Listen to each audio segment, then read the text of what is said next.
Good morning, 110 Nation. This is the 110 Nation Morning Show. I am your host, Mr. CJ Sports. Glad to be back here on this beautiful Monday morning. I tell you what, this weather is crazy here. It was only about a week ago. We were experiencing ice and 20-degree weather, and here we are back in the 70s again here in the beautiful state of North Carolina. You gotta love it. Not really, but you do. Oh, I tell you what, it was a fun weekend here at the 110 Nation, especially if you're a sports fan. And we're going to talk a little bit about what we got to experience this weekend. But before we do, make sure you guys check us out on Twitter. You can follow me at CJ Sports One. You can follow the 110 Nation at 110 Nation. Check us out on Facebook, my personal fan page, Mr. CJ Sports. The 110 Nation fan page, 110 Nation Sports. Also, check us out on the website. Check out our website, www.the110nation.com. Or you can check out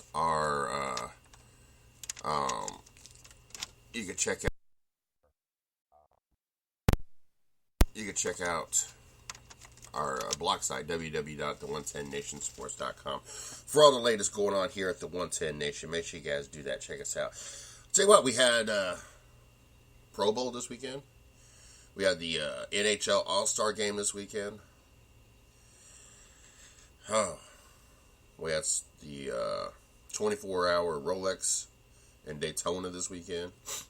We had some great NBA action this weekend. I tell you what, there definitely was not a shortage for there being a season or the time of year where there's no actual NASCAR, there's no actual baseball, there's no actual, I wouldn't call a Pro Bowl an actual football. So no actual football.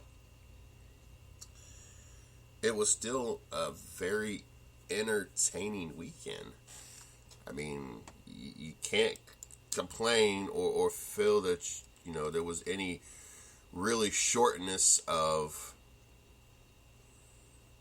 football or sports this weekend, even with the lack of sports going on this weekend. It's rather crazy, insane what this weekend was like.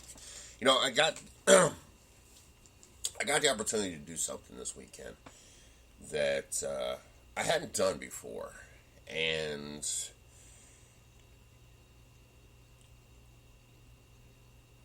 it wasn't. I guess more. It wasn't so much the lack of opportunity. It was just the lack of. I never really cared. Never really, it never really bothered me, or I never really had the umph, I guess, to try, and that was I watched the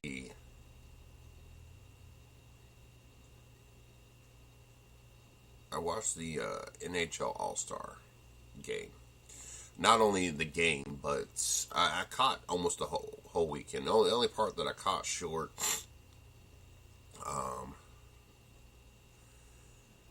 the only thing that I fell short on was I missed a little bit of the skills competition on Saturday night because the Cleveland Cavalier San Antonio Spurs game came on, and so once the Cleveland game came on, then I started bouncing back and forth versus just sitting there watching it. So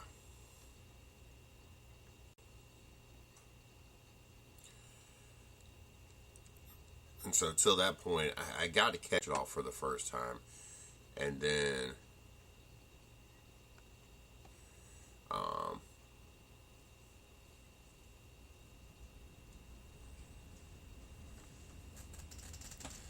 but once, like I said, once the game started, then it was bouncing back and forth, and I was I was surprisingly entertained, and I don't say that against the NHL. It's just one of those things that growing up in the great great state of Ohio, we didn't we didn't have an NHL team when I was growing up. The Columbus Blue Jackets weren't a team or even a thought when I still lived there. Oh, excuse me. When I still lived there, it wasn't until after I moved and joined the military that the Columbus Blue Jackets came along. So, in all fairness, it was just one of those things that wasn't big in the state of Ohio. We got 2 professional football teams, we got 2 professional baseball teams, we got a basketball team, we got the Ohio State Buckeyes, and we got a couple other colleges, college teams that do decent during different seasons. The Bearcats and the Xavier Musketeers, they do pretty good basketball, and of course, being around the Dayton area, you want to be a Wright Pat fan and a UD fan, and so your life is already pretty consumed when it comes to sports, and so it wasn't really something that and that area, there's a lot of NASCAR fans. That's how I became a NASCAR fan. So your time is, it's not like you're short or felt like you're neglected by not being an NHL fan, because you have so much going on in the great state of Ohio. It's really not, something that you feel you're missing with everything that was going on in the state. But once I had the opportunity to not only create the 110 Nation and found it and watch this grow. Once I brought on Izzo and we started to put more focus into sports outside of NASCAR and NFL, really go out of my comfort zone, I started to understand more what the craze is with the NHL. And of course, every Tuesday night, 10:30 on the 110 Nation Sports Show, we have Izzo join us and we talk NHL. And of course, we're very excited about this Tuesday night as we have Zach Boychuk of the Carolina Hurricanes join us. And so I took this opportunity this weekend to catch the skills show and the skills competition, which to me was very interesting, especially this is the first time I've seen it. And of course, I'm messaging back and forth with Izzo during this skills competition, trying to understand it and try to, see what, if that was really impressive or just because the first time I seen it, the difficulty of some of this stuff. But it was really cool to watch, and it was, took in a lot. Was rather entertained by the hatred toward Patrick Kane. Loved the respect for Jaromir Jagr. It was just all around. The skills competition was cool to watch. And then yesterday rolled in. And it was funny because I DVR'd it. And I don't know what CBS was thinking, but they had a 3-hour time slot for this NHL All-Star game. And so I didn't think nothing of it. And normally I would have, extended it 30 minutes. Just in case, but when I set up the DVR to record it, somehow I forgot, which wouldn't have made even a difference because not only did it go past the 3 hours, it was more like 4 hours. Like the championship game hadn't even started, neither period, at the 3 hour mark. As a matter of fact, it was like 3 hours and 5 minutes before the game even kicked off. So I know 2 10-minute periods and the commercials and everything else, it was well past 30 minutes after the hour. I know we was sitting here until at least 12:30 watching that, the replay, because where I didn't get home until 7:30, I I missed, the 5 o'clock tip off, the beginning of the show. And so, like I said, I DVR'd it. So when I got home, I caught it. I got all the way up to the championship game when the show, the Dirt Talk Hour last night came on. And of course, I'm in the studio, so I'm trying, as badly as I want to watch this championship game, because I done watch the Eastern Conference battle off, and I done watch the Western Conference battle off. A little higher scoring games than I thought. I think the first one was like 4-5 or something. I know the second one was like 9-6, and I wasn't quite expecting all these scores. Like, I'm like, this is starting to look like an NBA or an NFL game. Like, really just blown out, high-scoring games that should be happening. And so I found myself sitting there waiting for the championship game, and it was driving me nuts. As a matter of fact, I think I made it to halftime, and I wanted to catch the second half. And here we are at half in the championship game at 0-0, and I was like, oh, this is so much better than watching, two teams run up the score. And so I'm sitting there aggravated because now I'm in.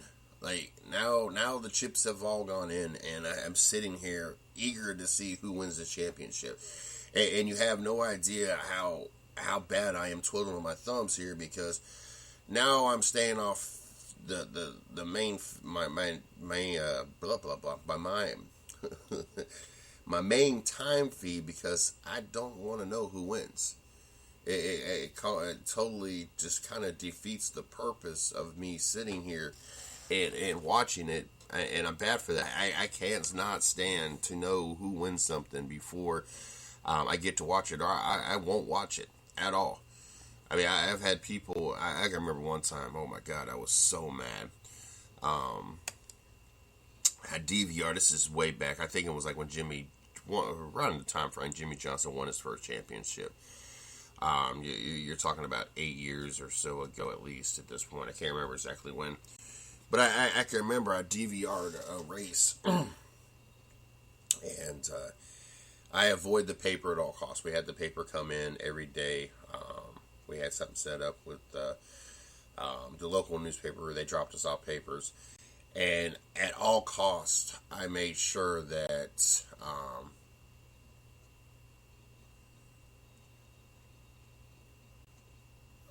I avoided the newspaper at all costs, so I did not know who won. And I get almost through the whole day, and the owner had called me and had said something about who won the race, and you have no idea how pissed off I was. And so it was like no point to watch the race, because now I already know who won the race. And you have no idea how bad that pissed me off. I just, if I already know who won, unless it's a very tight game or something happens and I want to go back and catch the moments of what happened, I have no desire to go back and watch a game that has already been played. And like I said, there's something that's really got to happen to make me want to go back. It just does. But and so here I am. I'm doing the show. I'm not able to kind of keep up on everything that's going on by the time feed, and I'm not able to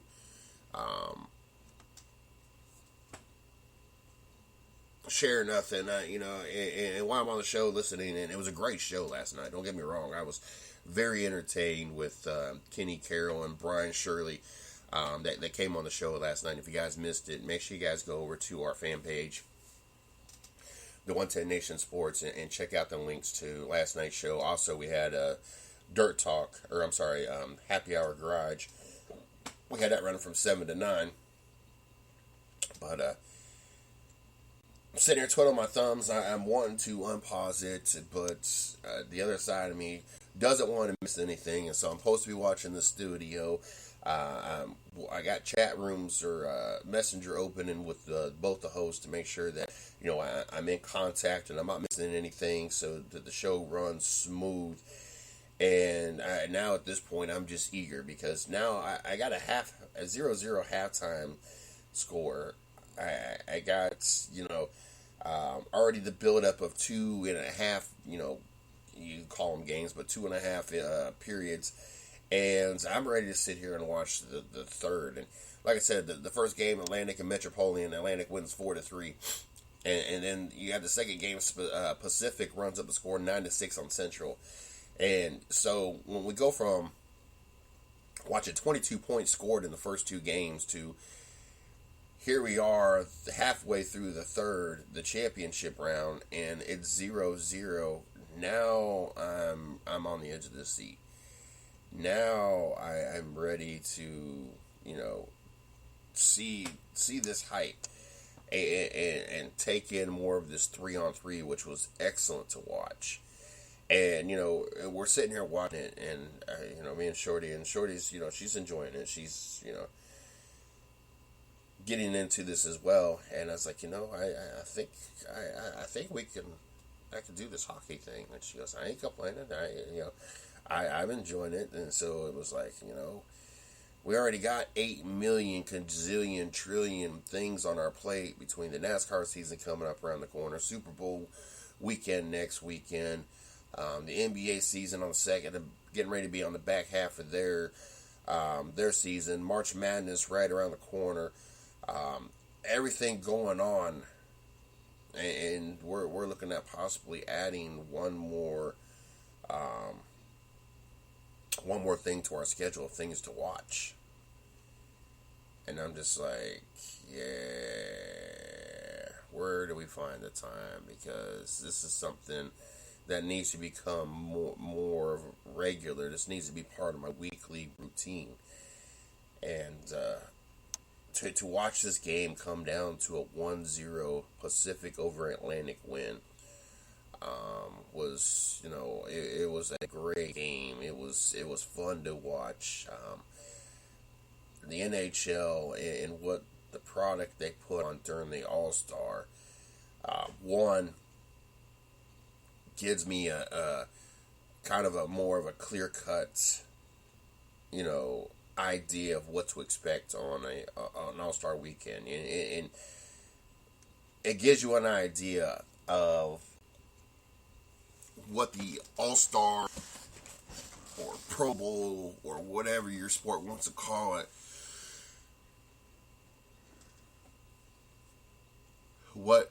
how they conduct themselves and how they run it. How that you could tell what it means to me by I'd rather sat there and watch the NHL All-Star Weekend and give it a shot and see what it's about versus even caring about even recording the Pro Bowl. Now, I did record it. I got it set up to record. It's actually going to record this afternoon. I did not watch the Pro Bowl. I know it was a blowout game, of course, like 49-27 or something. And I'll probably be lucky to make through the Pro Bowl because there's no point. It is really just a waste of time. Most of the people that get selected don't even go. You have a bunch of replacements. There's no defense. There's no effort. It's really a joke. The NHL, in my books, made it where All-Stars is fun to watch. I give a lot of credit to Major League Baseball for what they do, what they're dictating home court or home field advantage. NASCAR, they pay off like $1 million for the winner. NHL pays off $1 million for the winner. They give them a purpose to play, and it showed. They were out there. They had fun while doing it, but they played. They played defense. They played offense. Obviously, they didn't play to the extreme. There wasn't a lot of hard checks or obviously any fights or anything. But they put an effort in. And that, to me, says a lot. Especially when you have the NFL and you have the NBA, and there is no effort at all. I can honestly say I can remember maybe watching 2 Pro Bowls. I did watch it, was it last year or the year before, whatever, they switched up the format, and had two former players or whatever, select teams, and they combined the NFC and the AFC, which I would go back to. I wish they would go back to separating it and then give a purpose. Like I said, my big plan with it is let it dictate who gets home field for the Super Bowl. In other words, that I know they selected 2-3 years out. Let's say 3 years. So the 2019 Super Bowl. Get it down to who the finals are by the end of the season. If it comes down to, there's even get down to your final two. Say it's the Arizona Cardinals could be holding it, or the Jacksonville Jaguars. Just an AFC and NFC team. And then play that Pro Bowl. Whoever wins, that's who gets the home field advantage. It gives the teams a reason to play. Now 2019, Jacksonville knows there's an opportunity, or Arizona knows there's an opportunity that they're going to be hosting the Super Bowl. So they're going to want to play, because now they know that there's a possibility that it's going to be a home game for them. And then, of course, now the NFC is going to want to play, because they ain't want to travel all the way to Florida during Super Bowl week. They would rather stay in Arizona so they can stay with their family. More family can come to the game. A lot less travel, a lot less hassle. And I think that would help put some kind of effort into the Pro Bowl game. Because honestly, it's just...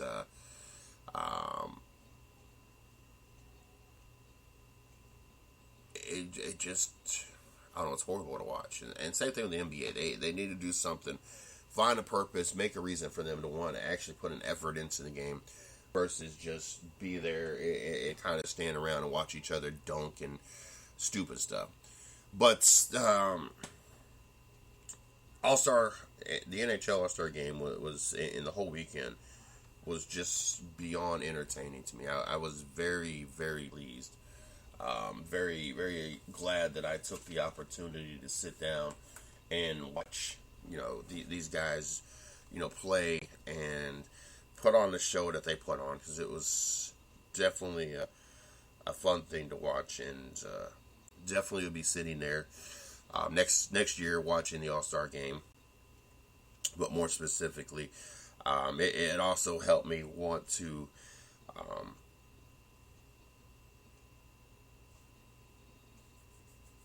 tune in and be more of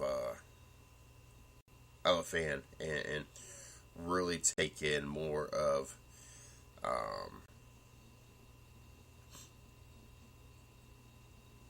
as I'm about to sneeze.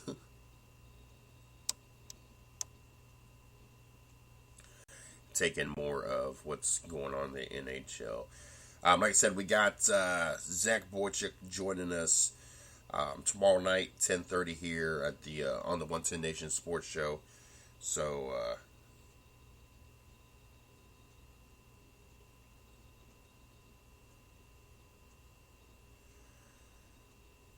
very excited about having him on the show. Very excited about bringing that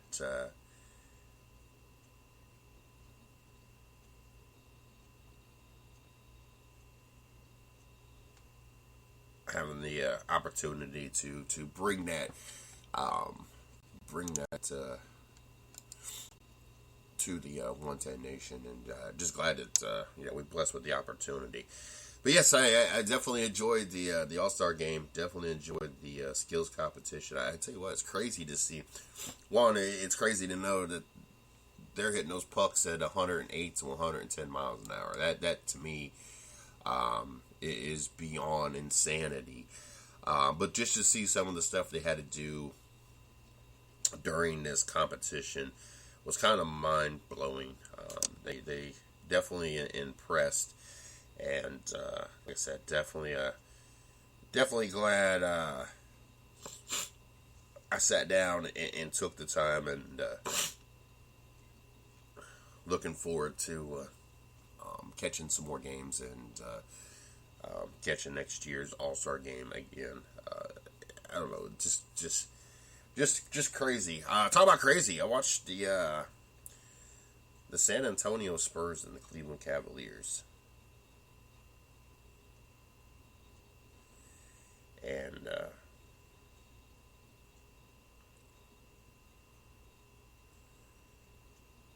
I was definitely surprised. I am not going to lie. Uh, I still think that the San Antonio Spurs are the second best team.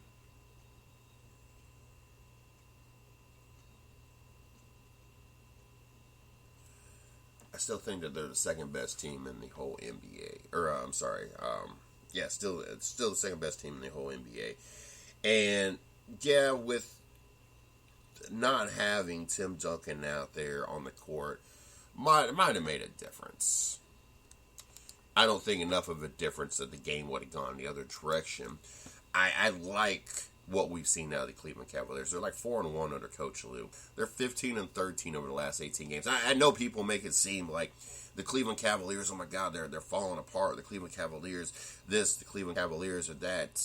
Do we not realize they're still the best team in the Eastern Conference? Do people not still realize that they've won 15 of their last 18 games? I mean, we have a Toronto Raptors team that has won like 11 or 12 straight games, and yet they have not gained any ground for the most part on the Cleveland Cavaliers, who because the fact that they have won, and um, they've won 15 of their last 18 games to keep pace with what the Toronto Raptors have been doing. But very, very impressed with what Coach Lue is doing there in Cleveland. Very impressed. Like I said, I think with the if they would have had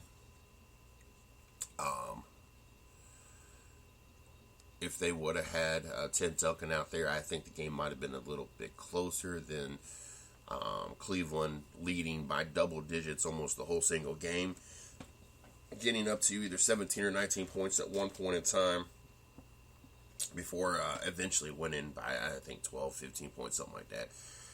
But it might not have been as a big of a margin, but I don't think that San Antonio, at least Saturday night, had anything for the Cleveland Cavaliers. Now, like I said the other day when I was talking to somebody, I think that if we were looking at the NBA Finals right now, it would probably go 7 games, and I would probably edge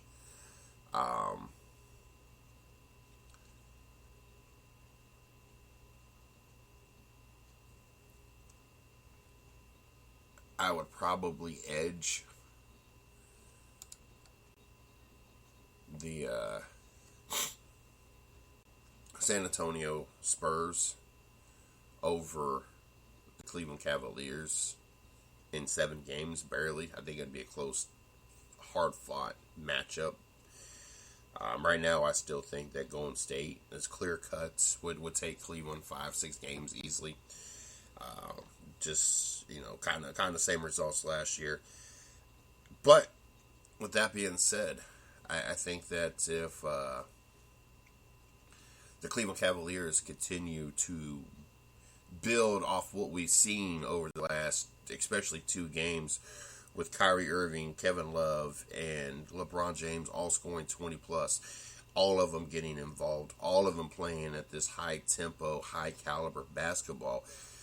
If they can perfect this and get into quote unquote shape that Coach Lue feels that they are not, especially for the type of offense and type of high tempo basketball that he's wanting to have his team playing, I think that they can get to that before the end of the season. I think that Cleveland can be a really serious threat, not only beating San Antonio, but I think that they possibly could take down the Golden State Warriors. They just the isolation that they've been used to and the isolation they tried using last year just wore them down. And yes, bringing it down to their snail pace what was probably the best for them without Kyrie Irving, without Kevin Love, and trying to conserve as much as possible. Um,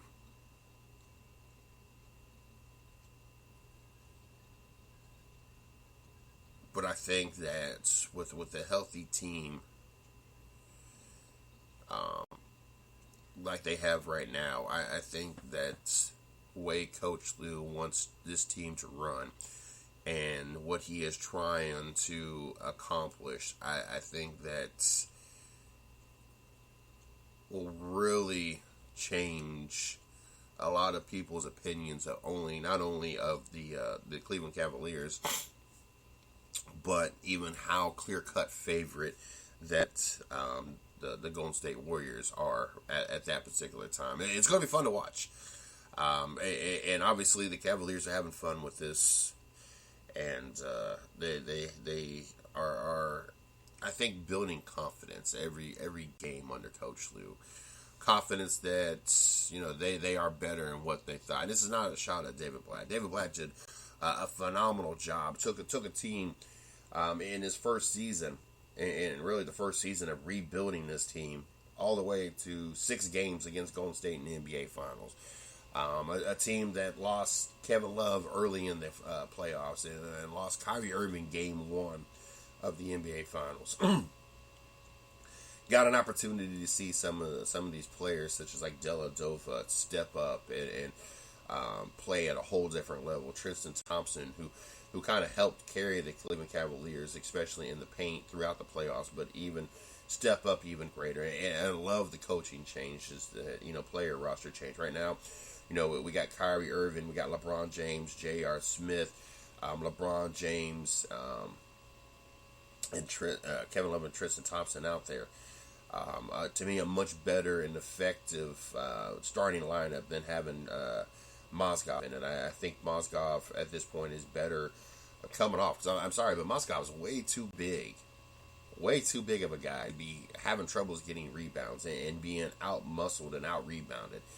And Tristan Thompson, there's not too many people in there that are out-rebounding Tristan Thompson.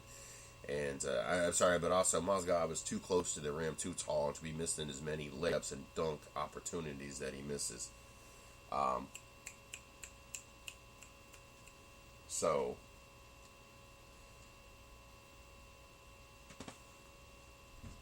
I like this new offense starting lineup.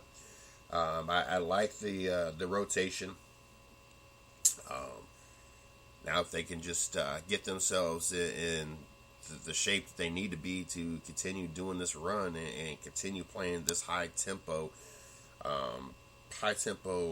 basketball, I tell you what, Cleveland Cavaliers will be definitely a serious threat.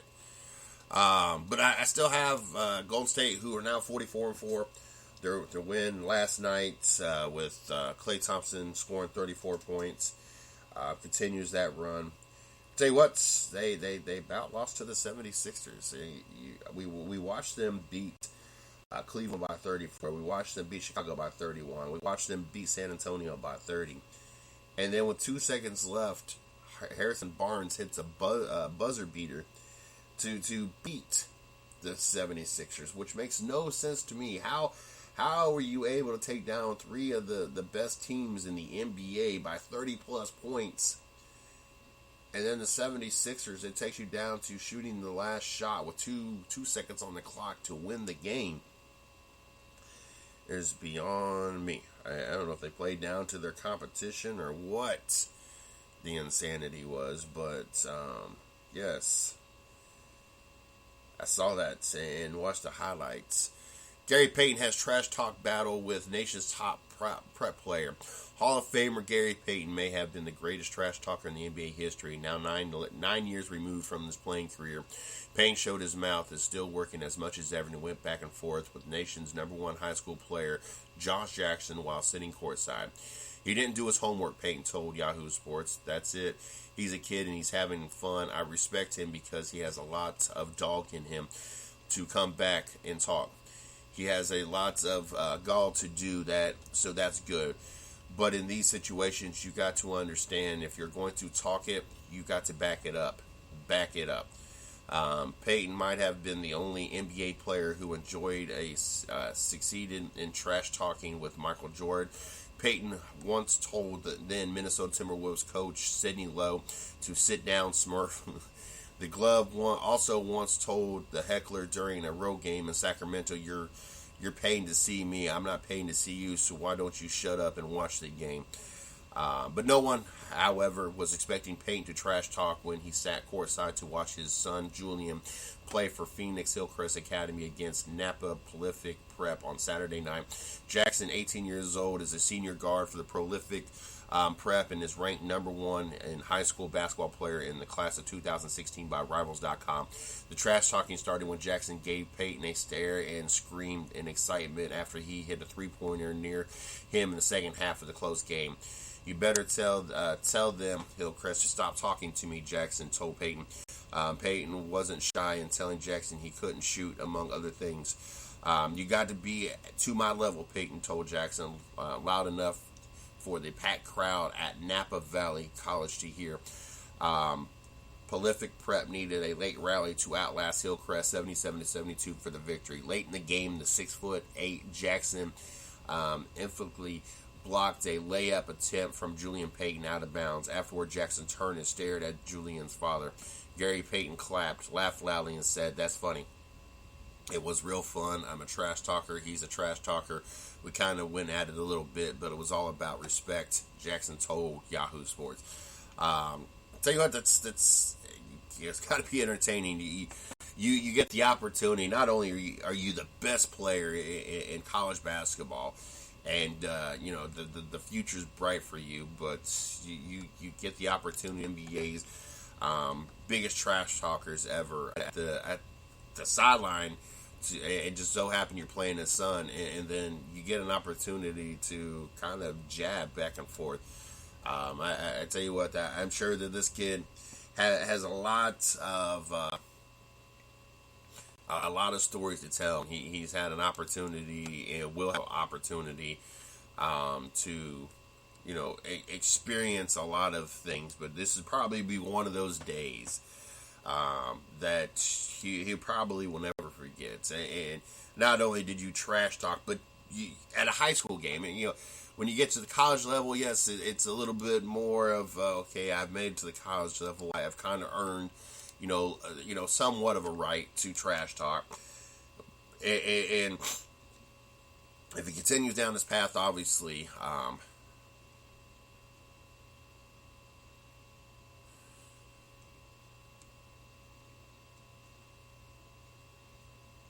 and if he keeps down this track or this path, he's going to be playing the NBA. And then obviously, he's definitely earned the right and is to be expected to talk some trash, but still to be in high school and have one of the NBA greats.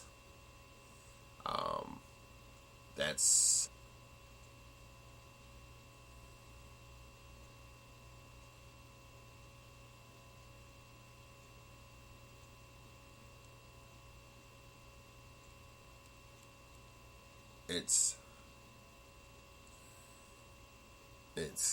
I tell you what, that's got to be one of those days. One of those days that'll never slip this kid's mind. I'm sure that he'll be talking about this for days, if not for the rest of his life. It's part of one of the greatest experiences he has ever gotten to.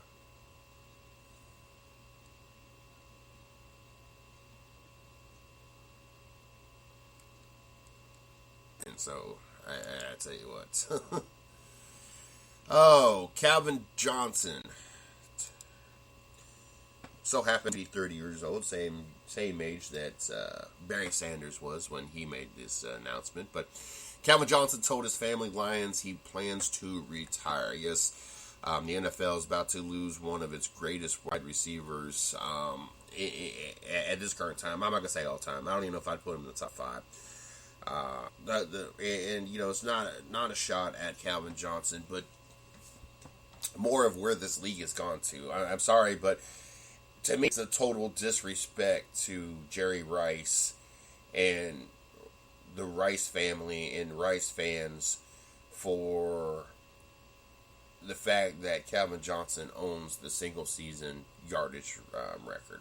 And I'm sorry, but to me, it's a smack in his face. And a smack into all of their faces, because it's because of the league rule changes that he owns this record. I mean, quarterbacks are hardly allowed to be touched anymore. Receivers pretty much got to catch the ball and take a few steps before defenders are allowed to touch them. A lot of rules have changed, and because of that, now Calvin Johnson owns the single season record and is put at a little bit higher status than he really ever should have been. I'm sorry, but that one of the greatest receivers ever to play this game, Jerry Rice, should still own that record amongst many other records that he'll end up losing because of where this league has gone. But with that being said, I mean, Calvin Johnson was a freak of nature. I mean, his size, his strength, his abilities. I don't want to take that away. And he did this all on the Detroit Lions team, and once again, we got to see one of the better players and one of the greats. Like I said, I don't know if I'd put him top 5 or even top 10. And who knows if he would even crack the top 20. Who knows at this point? But it's crazy to know that what he was able to accomplish being a Detroit Lion, not being on a great team, but being with the Detroit Lions. It's, kind of the same story that's we had to experience with Barry Sanders, able to do what he did and do it on such a horrible team. And obviously this team is much better now than when it was back when Barry Sanders was there. But it still doesn't say a lot about the Detroit Lions. But Calvin Johnson, a phenomenal career, and just the injuries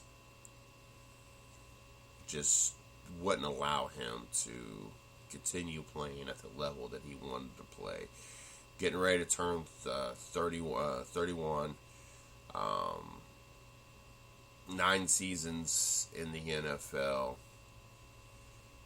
Although the Lions reportedly have not given up on hope on Johnson changing his mind, the report indicates that he feels content in his decision. Johnson missed 5 games over the 2013-14 season with knee, finger, and ankle injuries. He also sprained his ankle in Week 8 this season, and the injury limited Johnson on the practice field and on game days. But Johnson finished with a Pro Bowl selection with 88 catches, 1,214 yards, and 9 touchdowns, leading the Lions in yards and TDs, and second to Golden Tate in catches. When word got out earlier in January that Johnson was considered retired, he and the Lions issued a joint statement. Johnson said, "Like many players at this stage in their career, I'm actually currently evaluating options for my future. I would expect to have a decision regarding this matter in the not too distant future." But the career that he had, the things that he was able to accomplish, especially the team that he had, or the team that he played on, definitely second to none. I think that's what makes him, in my book, be able to probably be in the top 10. Who knows? I'd have to sit there and think about all the receivers down the history of the sport. But that definitely would help put him, in the topper. There you go, the topper half of my list of wide receivers of all time. I tell you what, it's got to be hard to have that talent and have that freak of nature, body and size and physical attributes and everything else, and be stuck on such a horrible team. I mean, it's got to. You know, you felt bad for Barry Sanders back in the day, and now you kind of feel bad for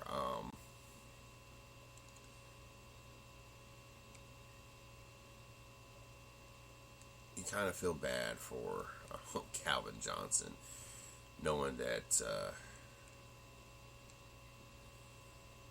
he kind of went through the same thing. 731 receptions, 11,619 receiving yards, 83 receiving touchdowns, 86.1 receiving yards per game is what Calvin Johnson's going to leave behind for his legacy.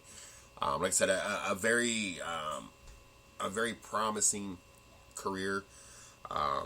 Very stats, obviously going to more than likely be Hall of Fame status, and so I know that is something that is up for debate, and so we will see.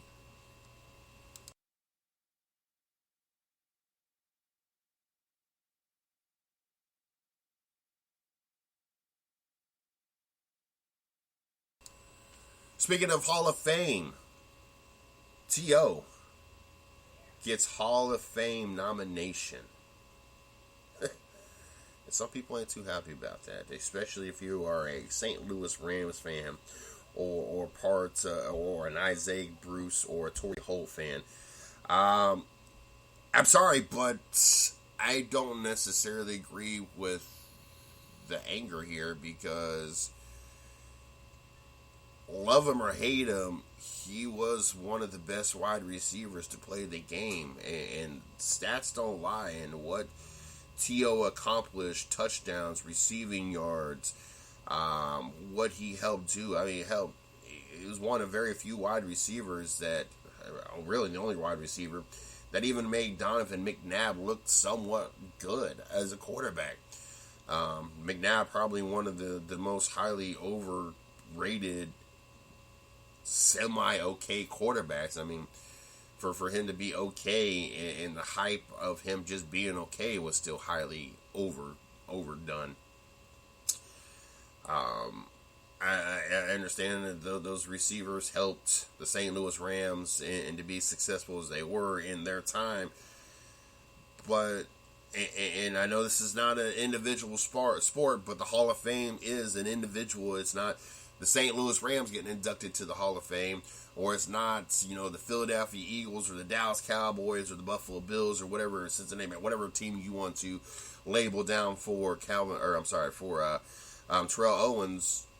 It's the individual player, and unfortunately for a sport that's considered to be a team sport, they recognize those for really not being a team, but an individualist, and that's how it is.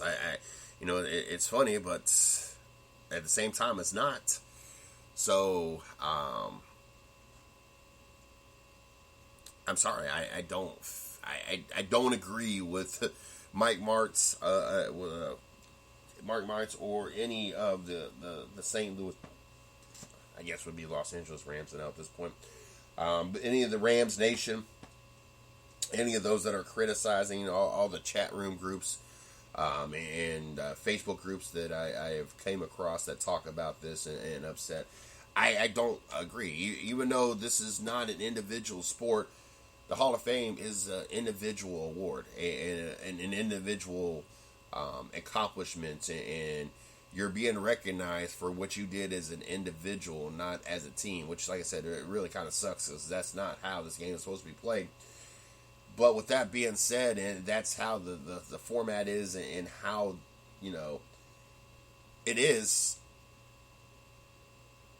how do you not put T.O. in? How is he not recognized? Is he top 2, top 3 in like almost every category? How is he not going into the Hall of Fame? How can you snub him because you feel that other players that are nowhere close to being in that statue aren't in yet? Like I said, I understand that these players did great things for their teams and helped them have the success that they had.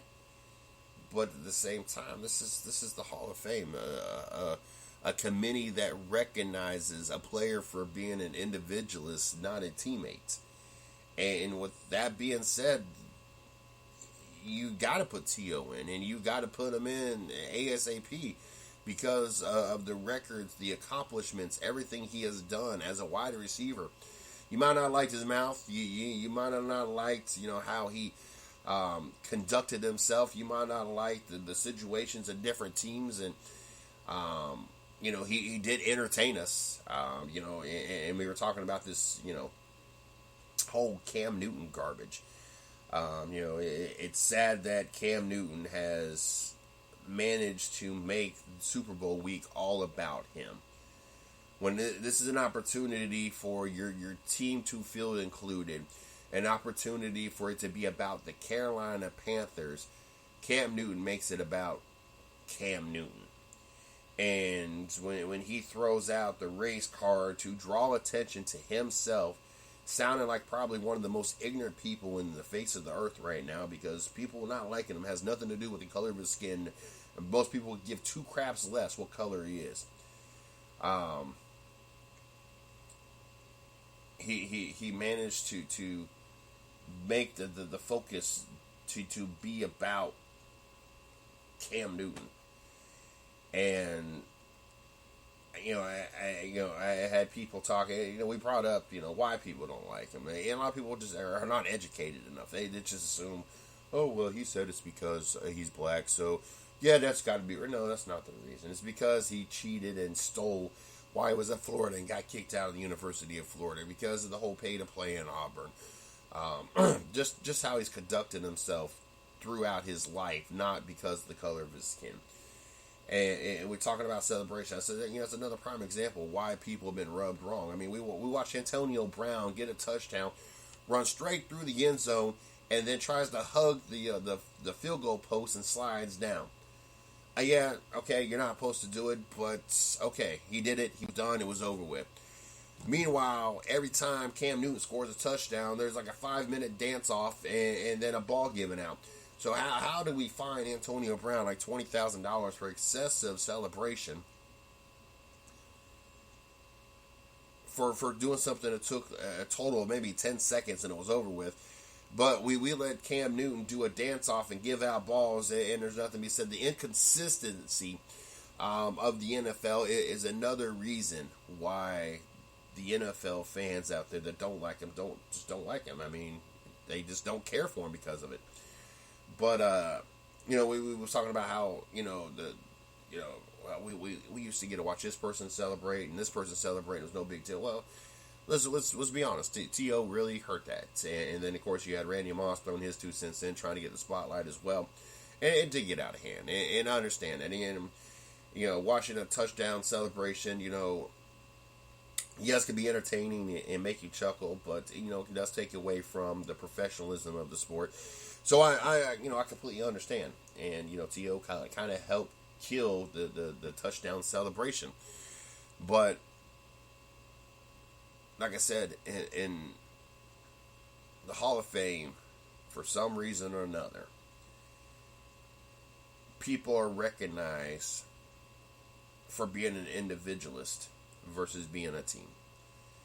And so unfortunately for Holt and unfortunately for Bruce, that is probably what's going to hold them up, is their individual acolytes are not standoutish, Pro Bowlish fast enough versus having someone with T.O.'s stats and what he accomplished as an individualist. And like I said, it's really a shame, and it's really kind of a black eye to team sports when you're recognizing individuals for being individual, and versus recognizing teams being a team in a team sport. I know that's a lot to wrap the mind around, but it is what it is. And so I'm sorry for all you out there that thought I was going to jump into the, well, why is T.O. this and why is T.O. that, or why not Bruce and why not Holt this. I can't jump on that. I can't jump on the train. I really can't, because the meaning behind the NFL or the Pro Bowl, I'm sorry, the Hall of Fame, more specific, puts it where it's a no-brainer to have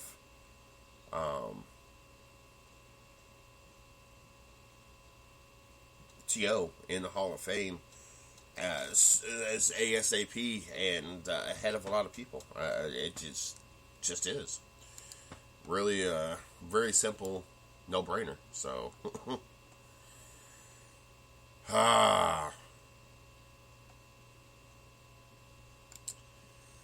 forget tonight, the 110 Nation Sports Show. We got a great show for you guys tonight.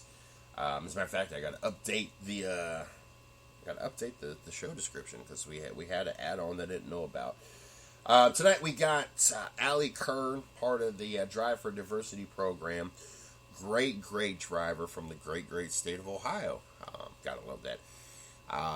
We've had her on the show 2 or 3 times. We got her coming back tonight to talk about being a part of the Drive for Diversity, winning and being in the program, and the 2016 season, and what that's going to do, how that's going to change what her plans were going to be to now what her plans are going to be, amongst many other things as well.